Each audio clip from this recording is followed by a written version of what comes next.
O Caminho dos Reis, por Brandon Sanderson. Capítulo 2. A honra está morta. 10 ordens. Nós fomos amados um dia. Por que nos abandonastes, Todo-Poderoso?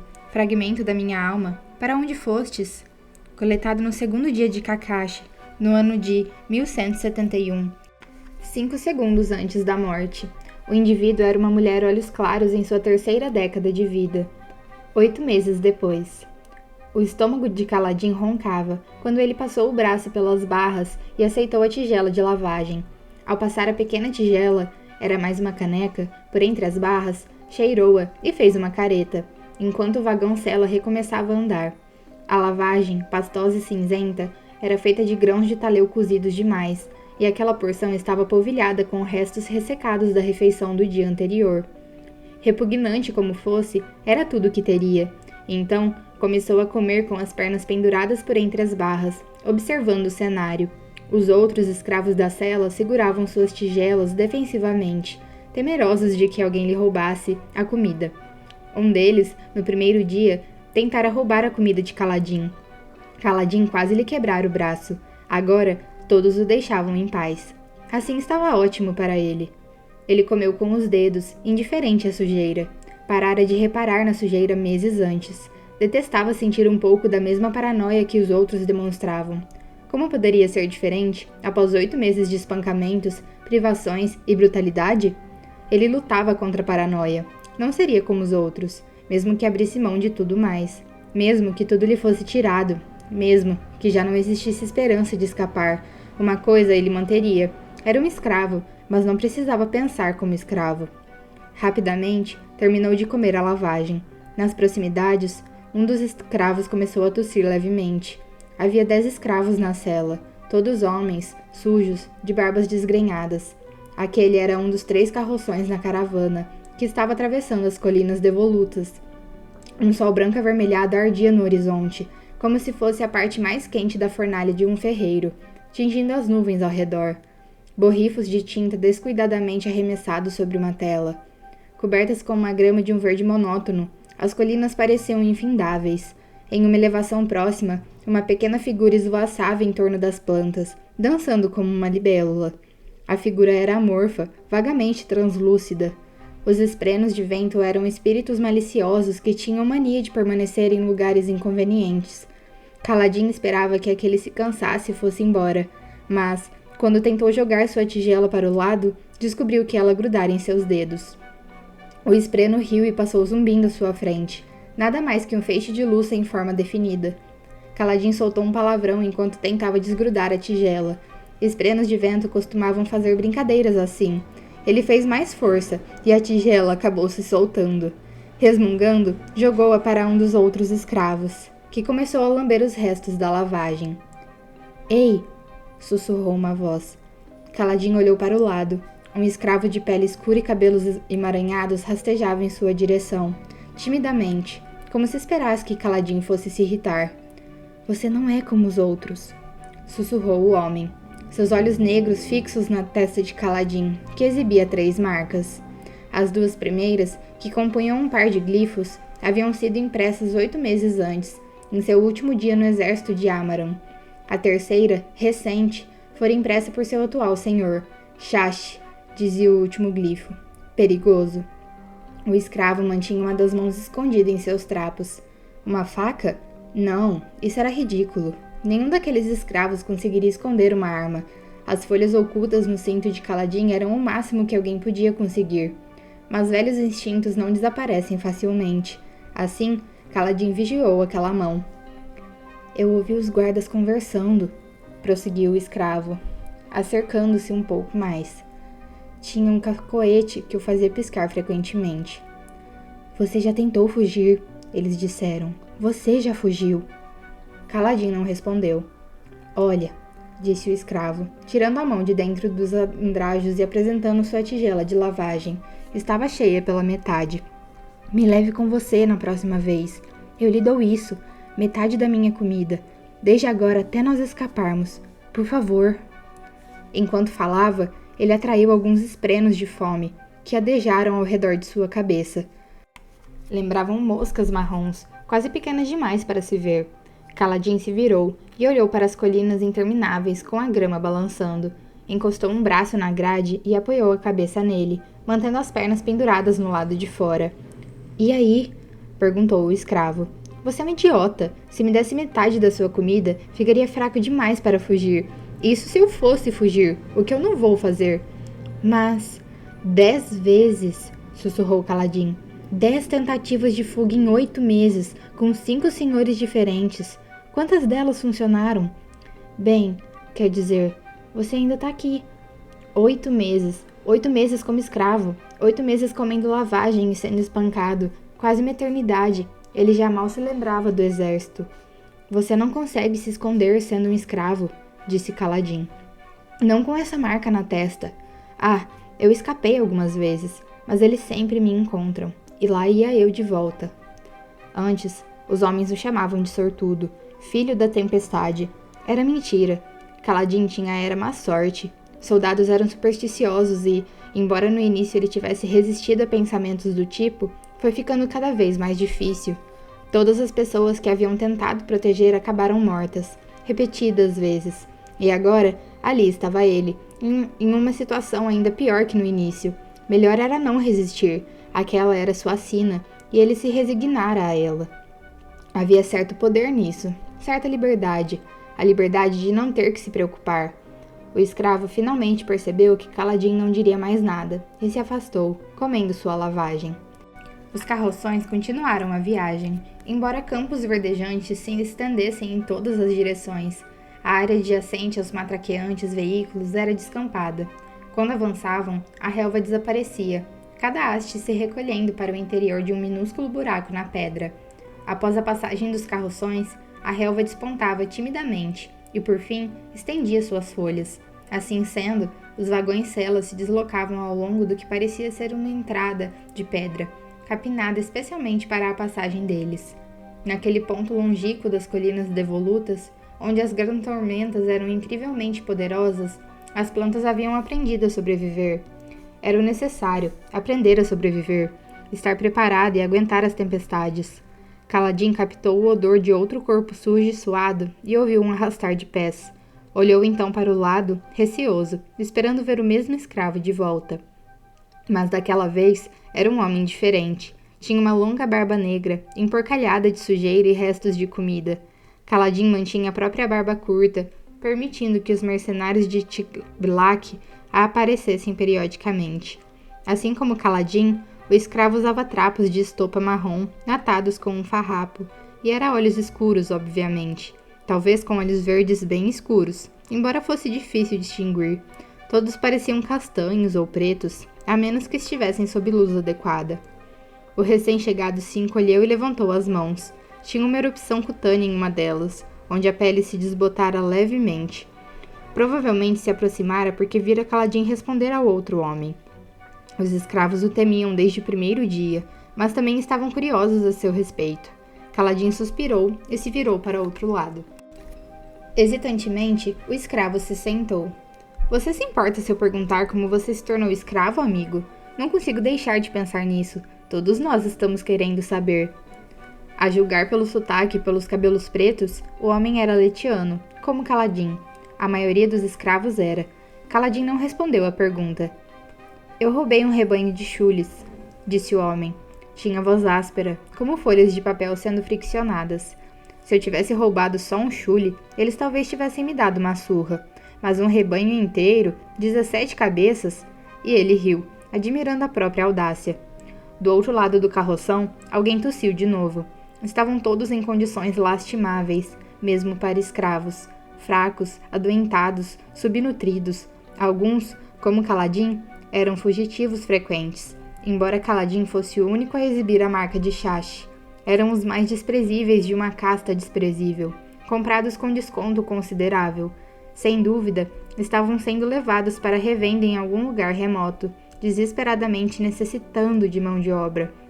Havia muitas cidadezinhas independentes ao longo da costa das colinas devolutas, lugares onde as regras vorins sobre a utilização de escravos eram apenas um rumor distante. Percorrer aquele caminho era perigoso. Aquelas terras não eram governadas por ninguém, e cruzando terras devolutas, e permanecendo ao largo das rotas estabelecidas, Tivlac podia facilmente se deparar com mercenários desempregados, homens que não tinham honra e que não teriam nenhum escrúpulo em massacrar um proprietário de escravos e seus escravos para roubar alguns chules e carroções. Homens sem honra. Haveria homens com honra? Não, pensou Caladin. A honra morreu 8 meses atrás. E então? Perguntou o homem de barba desgrenhada. O que você fez para acabar como escravo? Caladin encostou o braço nas barras novamente. Como você foi capturado? Uma história estranha, disse o homem. Caladin não respondera a pergunta, mas dera alguma resposta. Parecia o suficiente. Foi uma mulher, claro. Eu devia ter percebido que ela ia me entregar. Você não devia ter roubado chules. Muito lentos. Se tivesse roubado cavalos, teria sido melhor. O homem deu uma gargalhada. Cavalos? O que você acha que eu sou? Um louco? Se eu tivesse sido pego roubando cavalos, teria sido enforcado. Com os chules, pelo menos, eu só recebi uma marca de escravo. Caladin olhou para o lado. A marca na testa do homem era mais antiga que a sua. A pele ao redor da cicatriz estava esbranquiçada, o que significava aquele par de glifos. Sasmoron, disse Caladin. Era o nome do distrito onde o homem fora marcado. O homem levantou os olhos, espantado. Ei, você sabe ler glifos? Muitos dos escravos ao redor se agitaram ao ouvirem algo tão improvável. Você deve ter uma história ainda melhor do que eu pensei, amigo. Caladin contemplou a grama que ondulava sob a brisa suave. Sempre que o vento ficava mais forte, as hastes mais sensíveis se encolhiam em suas tocas, deixando a paisagem irregular, como a pelagem de um cavalo doente. O espreno de vento ainda estava por ali, movendo-se em meio a tufos de relva. Há quanto tempo o estaria seguindo? Pelo menos uns 2 meses, o que era certamente estranho. Talvez não fosse o mesmo. Era impossível distinguir um do outro. Bem, insistiu o homem, por que você está aqui? Há muitas razões para eu estar aqui, disse Caladin. Fracassos, crimes, traições, provavelmente as mesmas coisas que todo mundo. Ao redor, diversos homens grunhiam em concordância. Um dos grunhidos degenerou para um acesso de tosse. Tosse persistente, pensou uma parte da mente de Caladin, acompanhada de catarro em excesso e murmúrios febris à noite. Parece atriturante. Bem, disse o homem tagarela, talvez eu deva perguntar de outro modo. Seja mais específico, dizia minha mãe. Diga o que pretende e peço o que quiser. Como foi que você recebeu essa primeira marca? Caladin permaneceu em silêncio, sentindo o chacoalhar da carroça. Eu matei uns olhos claros. Seu companheiro desconhecido assoviou com admiração. Não sei como deixaram você vivo. Matar olhos claros não foi o motivo de me terem escravizado, disse Caladin. O que eu não matei é que foi o problema. Como assim? Caladin balançou a cabeça e parou de responder às perguntas do tagarela.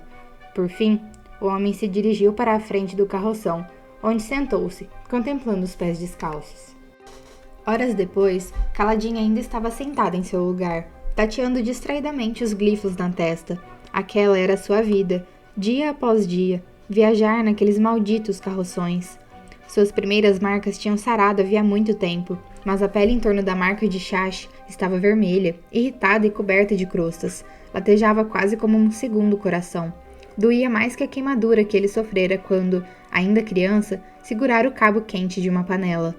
Lições incontidas por seu pai murmuravam no fundo de sua mente, ensinando o modo adequado de se cuidar de uma queimadura, aplicar um unguento para prevenir uma infecção, lavar uma vez por dia.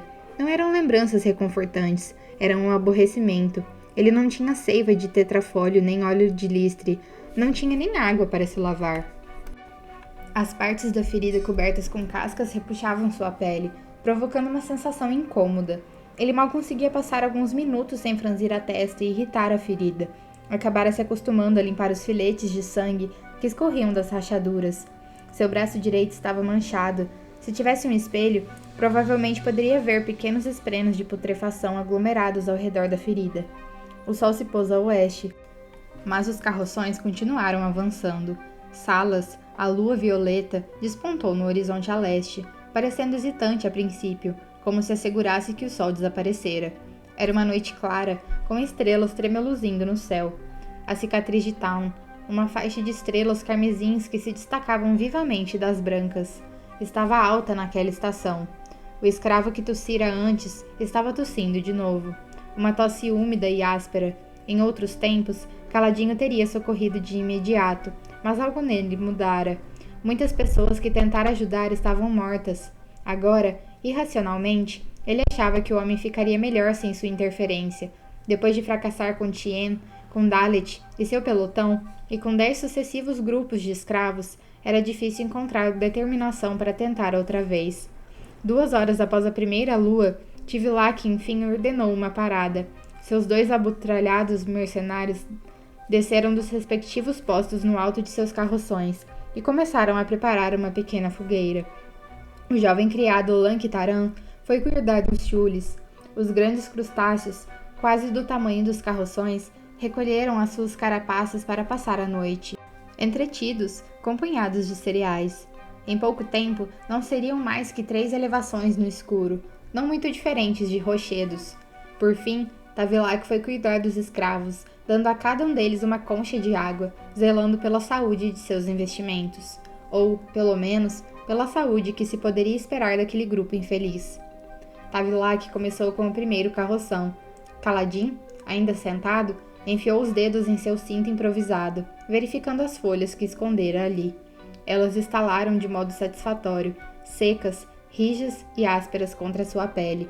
Ainda não sabia bem o que faria com elas. Colhera as folhas em seu impulso, durante um dos períodos em que era permitido sair da cela para alongar as pernas. Duvidava que alguém mais na caravana pudesse reconhecer a leta negra, de folhas estreitas e ponta trifoliada. Portanto, não fora uma decisão muito perigosa. Distraidamente, pegou as folhas e as esfregou na palma da mão com o dedo indicador. Tinham que secar para que atingissem sua potência. Por que as guardava? Pretendia administrá-las a Tavilak para se vingar? Ou será que eram para o caso de a situação se tornar insuportável? Com certeza não estou tão no fundo do poço, pensou ele. Provavelmente fora seu instinto de se apoderar de uma arma ao ver uma, por mais incomum que fosse. A paisagem estava escura. Salas era a menor e menos brilhante das luas, e embora sua cor violeta tivesse inspirado um sem número de poetas, não era de grande valia quando se tratava de ver a própria mão diante do rosto. Ah! Disse uma voz suave e feminina. O que é isso? Uma figura translúcida, com apenas 1 palmo de altura, surgiu no chão à frente de Caladim e subiu até a cela, como se estivesse escalando um alto penhasco. O espreno de vento tomara a forma de uma jovem. Os esprenos maiores podiam mudar de forma e tamanho, com rosto angular e longos cabelos flutuantes, que se desvaneciam em névoa. Ela, Caladim não conseguia deixar de pensar no espreno como mulher. Era composta por tons de azul claro e branco. Usava um simples vestido branco de corte juvenil que lhe chegava às canelas, onde também se fundia com a névoa. Seus pés, mãos e rosto eram nitidamente definidos e tinha quadris e busto de uma mulher esbelta. Caladim franziu a testa. Os esprenos estavam por todo lugar. Eram ignorados a maior parte do tempo. Mas aquele era uma raridade. A esprena se elevou como se estivesse subindo uma escada invisível. Ao chegar a uma altura em que podia ver as mãos de Caladim, ele fechou os dedos em torno das folhas pretas. Ela andou em círculo ao redor de seu punho. Embora luzisse como uma imagem remanescente depois que se olha para o sol, seu vulto não oferecia nenhuma iluminação. Inclinando-se, ela observou a mão dele por diferentes ângulos, como uma criança esperando encontrar um doce escondido. O que é isso? A voz dela era como um sussurro. Pode me mostrar? Não conto a ninguém. É um tesouro? Você cortou um pedaço da capa da noite e escondeu? Seria o coração de um escaravelho, minúsculo, mas poderoso? Como Caladim não respondeu, a esprena fez um biquinho. Pairou então no ar, embora não tivesse asas, e o olhou nos olhos. Caladim, por que você precisa me ignorar? Caladim levou um susto. O que você disse? Ela sorriu marotamente e se afastou de súbito, esfumando-se em uma longa fita de brilho azulado. Após passar a toda entre as grades, agitando-se no ar como um pedaço de pano ao vento, ela disparou para baixo do carroção. Raios apartam! Disse Caladim, pondo-se de pé em um pulo. Espírito! O que você disse? Repita! Esprenos não chamavam ninguém pelo nome. Esprenos não eram inteligentes. Os maiores, como os esprenos de vento ou de rios, Podiam imitar vozes e expressões, mas não pensavam de verdade. Não pensavam. Algum de vocês ouviu isso? Perguntou Caladim, voltando-se para os outros ocupantes de cela. O teto era alto bastante para que ele ficasse de pé. Os outros estavam deitados, aguardando suas conchas de água. Ele não obteve nenhuma resposta, além de alguns murmúrios pedindo silêncio e algumas tossidelas do homem enfermo, que estava a um canto. Até seu amigo de antes o ignorou. Caíra em estupor, olhando para os próprios dedos dos pés, que agitava periodicamente. Talvez eles não tivessem visto a esprena. Muitos dos esprenos maiores eram invisíveis, exceto para a pessoa que estivesse atormentando. Caladim sentou-se de novo à beira do chão, deixando os pés para fora das grades. A esprena de vento dissera seu nome, mas sem dúvida, apenas repetira algo que ouvira. Porém, nenhum dos homens na cela sabia o nome dele. Talvez eu esteja ficando louco, pensou Caladim, vendo coisas que não existem, ouvindo vozes. Ele respirou fundo e abriu a mão. Seu aperto amassara e quebrara as folhas. Era melhor guardá-las de novo para prevenir maiores. Essas folhas parecem interessantes, disse a mesma voz feminina. Você gosta muito delas, não? Caladim deu um pulo e se virou para o lado. A esprena pairava no ar bem ao lado de sua cabeça, com o vestido tremulando com um vento que Caladim não sentia. Como você sabe meu nome? Perguntou ele. A esprena de vento não respondeu. Caminhou pelo ar até as grades e espreitou o lado de fora, onde Tavilac, o traficante de escravos, distribuía água aos últimos escravos do primeiro vagão. Depois, se virou para Caladim. Por que você não luta? Você lutava antes. Agora você parou. O que lhe importa, espírito? Ela inclinou a cabeça para o lado. Não sei, disse, como que surpresa consigo mesma. Mas me importa, não é estranho? Era mais do que estranho. O que pensar de uma esprena que, além de saber seu nome, parecia se lembrar de coisas que ele fizera semanas antes?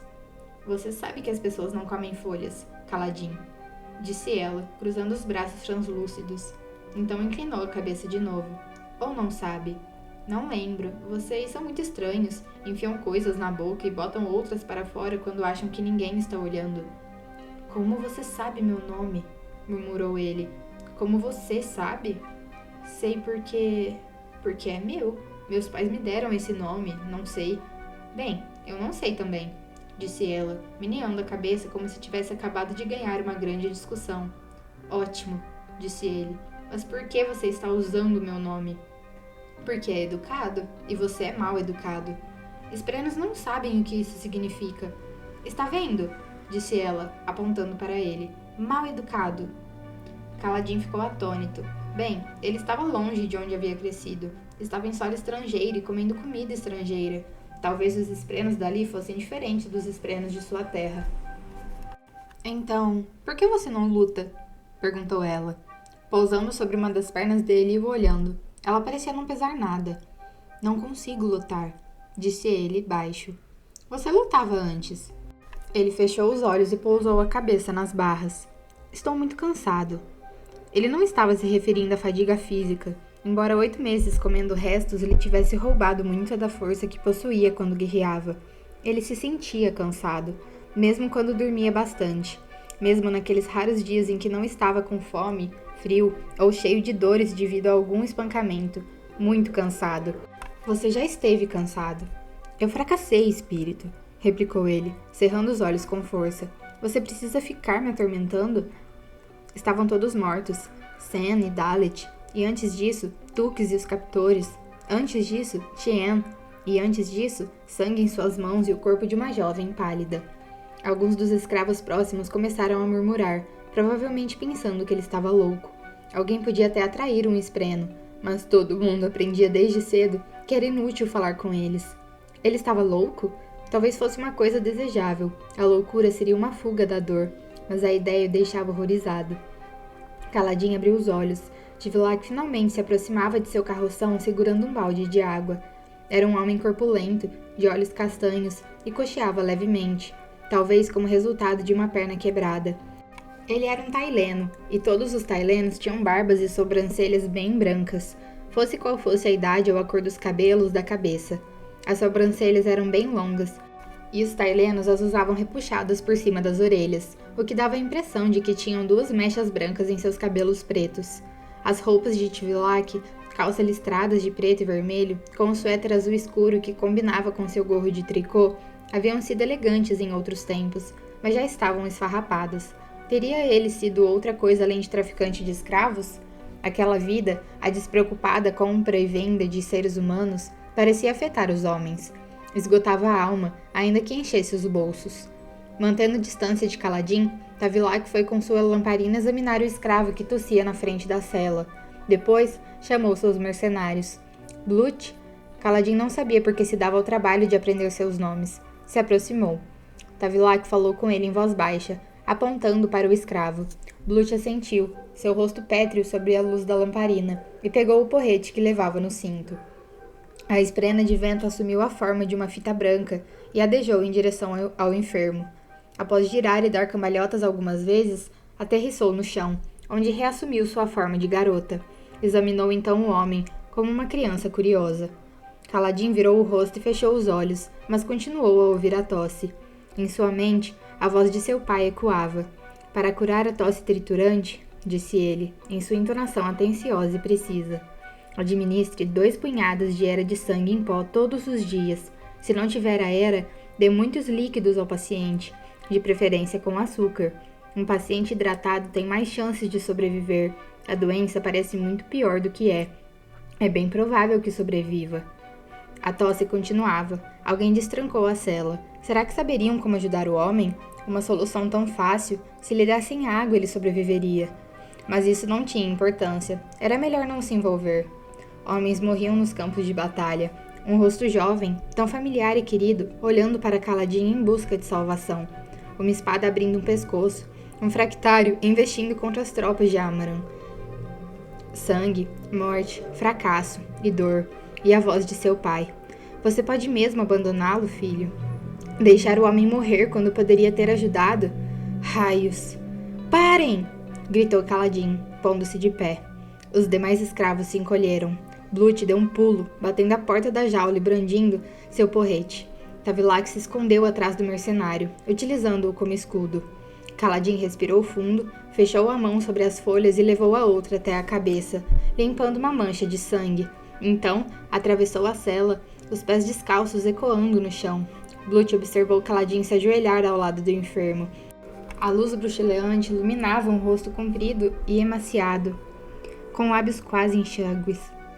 O homem tossira um catarro esverdeado e sólido. Kaladin apalpou seu pescoço para verificar se estava inchado, e depois verificou seus olhos castanho escuros. Isso se chama tosse triturante, disse ele. Ele vai sobreviver se vocês lhe derem uma dose extra de água a cada 2 horas, durante uns 5 dias. Vão ter que dar água à força, garganta abaixo. Misturem açúcar se tiverem. Blut coçou o queixo largo e olhou para o mercador de escravos. Tirem ele da cela, ordenou Tvilak.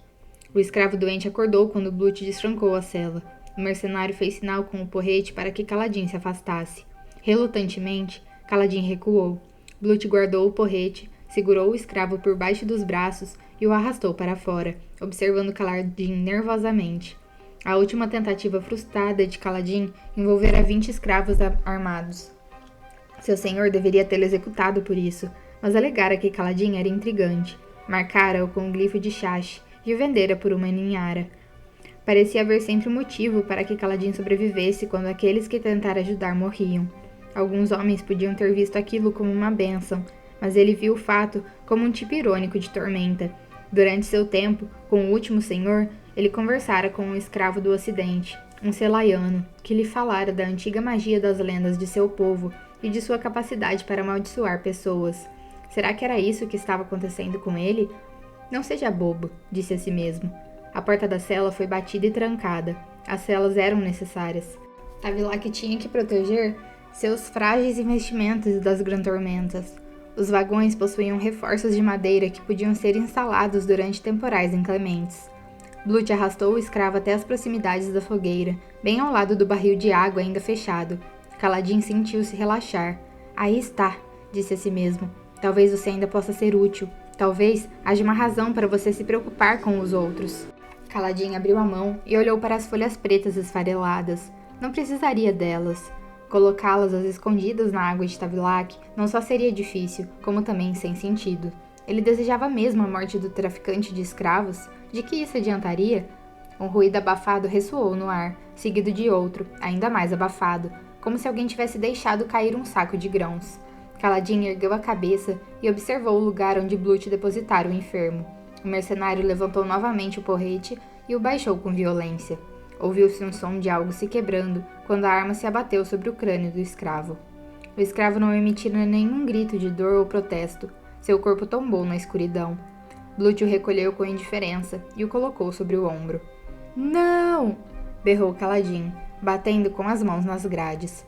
Tavilac estava se aquecendo junto à fogueira. Raios o partam! Gritou Kaladin. Ele poderia ter sobrevivido, seu miserável! Tavilac olhou para ele. Depois se aproximou da cela vagarosamente, arrumando seu gorro de tricô azul. Veja bem, ele ia contaminar vocês todos.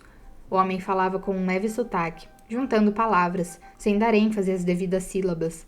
Os tailenos, para Kaladin, pareciam estar sempre murmurando. Não vou perder um vagão inteiro por causa de um único homem. Ele já tinha passado do estágio de contaminação, disse Kaladin, batendo de novo com as mãos nas grades. Se algum de nós fosse pegar a doença, já estaríamos doentes. Espero que não. Ele já não tinha salvação. Eu disse que tinha. E por que eu acreditaria em você, desertor? Retrucou Tavilac, com ar divertido. Um homem com olhos que brilham de ódio? Você gostaria de me matar.